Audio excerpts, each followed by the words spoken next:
Welcome back to our channel, good people. Glad to have you guys for this one. Let's talk Utah Jazz. I know, crazy to talk about the Utah Jazz, but someone mentioned in one of my recent live streams that their hot take was the Utah Jazz would make the playoffs in the next up-and-coming NBA season. And obviously I thought that was kind of crazy because I just saw what the Utah Jazz did last year, and it wasn't good. They had, I think, one of the worst records in the NBA, possibly the worst in the West. But there's a couple of reasons for that, and I kind of understand where the person on the live stream was saying this, because I started looking at the roster, and I thought about the moves and the draft picks and everything, and actually, it's not that crazy, because you see what the Spurs have been able to do very quickly. You see what the Thunder were able to do very quickly. So it's not that absurd to think about what Danny Ainge and the crew over there in Utah could do here. Okay, so let's kind of do this thing. The first thing I want to mention about the Utah Jazz is their picks. Their draft picks have turned into really, really good players. Some instantly, some kind of in the developmental stages. So trading for Lauri Markkanen, that goes back to the Donovan Mitchell trade. So that's several years ago.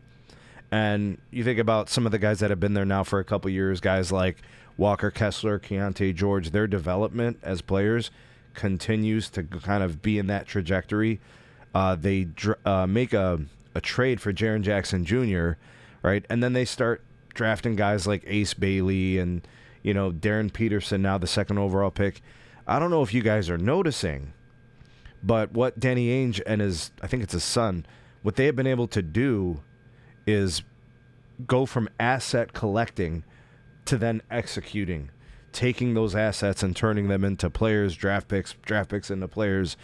And now it's about fit. Now it's about development. How close are the Utah Jazz to making a playoff run in the Western Conference? The hard part is if this was the Eastern Conference, I would actually agree. I would say that there's a possibility, although be it remote, that the Jazz could make the NBA playoffs as a legitimate playoff team, right? It depends on how fast they develop some of those individual players and then how they mesh and kind of become a team. But in the West, that's going to be a tougher prospect. So I think as a play-in team, that's a possibility. You saw what the Portland Trailblazers did. You've seen what the Suns are able to do in one offseason. They can completely turn things around. So I'm not going to count them out. I'm not going to say that person's crazy. I think I understand their vision. They see incredible draft picks turning into really, really nice players. They see a compilation of assets that if the pieces start to fit, and I think a big part to this is going to be coaching. It's going to be philosophy. It's going to be concept, team concept, how that looks. And, of course, Walker Kessler's in trade talks right now. The Lakers want him or whatever. But I don't know what to say. That's speculative. But Ace Bailey is a player. Darren Peterson is absolutely a player. All right, so we'll see what he does in the NBA, but he seems to be a pretty nice player. That's a lot of talent. You have defensive, strength. You have offensive firepower. There's a lot of potency on the roster there. That was really quick. And a guy like Keontae George might have to kind of change the way he plays the game a little bit because he's been able to just basically have the green light to score as he's been the best option.